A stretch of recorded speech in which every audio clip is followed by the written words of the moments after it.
নমস্কার, শুভ সন্ধ্যা। আজ 25শে বৈশাখ, এক মহামানবের আগমনের দিন। যিনি শুধু বিশ্বকবি নন, তিনি এক চলমান চেতনা, এক অনন্ত আলোর উৎস। আমাদের প্রাণের কবি, কবিগুরু রবীন্দ্রনাথ ঠাকুর। প্রণাম জানাই কবিগুরু। আপনার বাণী আমাদের পথ দেখার চিরকাল। আমাদের প্রাণপ্রিয় পরিবার, স্বরলিপি সাংস্কৃতিক পরিবার যেন কবি স্মরণ ও কবি প্রণামে সর্বদা ব্রতী হতে পারে। এ পরিবার চায় চিত্ত যেথা ভয় শূন্য উচ্চ জেতাশীল, সেই মুক্ত আকাশের স্বপ্নে বাঁচতে।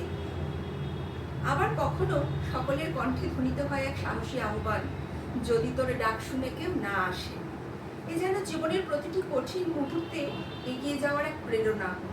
তুমি নির্মল করো মঙ্গল করে, মলিন মর্ম মুছায়। কবিগুরু আমাদের চেতনা, বাঙালির স্বাধিকার আন্দোলন থেকে দৈনন্দিন জীবনে।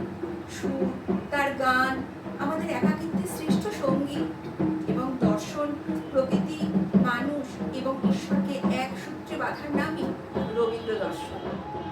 কবি শিখিয়েছেন অন্তরের গভীর প্রার্থনা, আলো আমার আলো গো, আলোয় ভুবন ভরা। যেন সেই আলো সদা সর্বদা আমাদের হৃদয় ভরিয়ে রাখে। কারণ আমাদের পরিবার চায় প্রেম, প্রকৃতি আর মানবতার মেলবন্ধন। তাই তো কণ্ঠে আমার এই পথ চাওয়াতেই আনন্দ। কবিগুরু আজ এবং চিরকাল শুধু কবিতায় নয়, তিনি আমাদের অনুভবে, প্রতিটি নিঃশ্বাসে এক অনন্ত প্রেরণায়।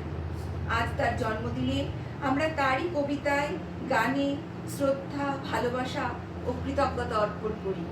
তোমার সৃষ্টি সুখের উল্লাসে আজ আমরা উল্লসিত। Renunciam,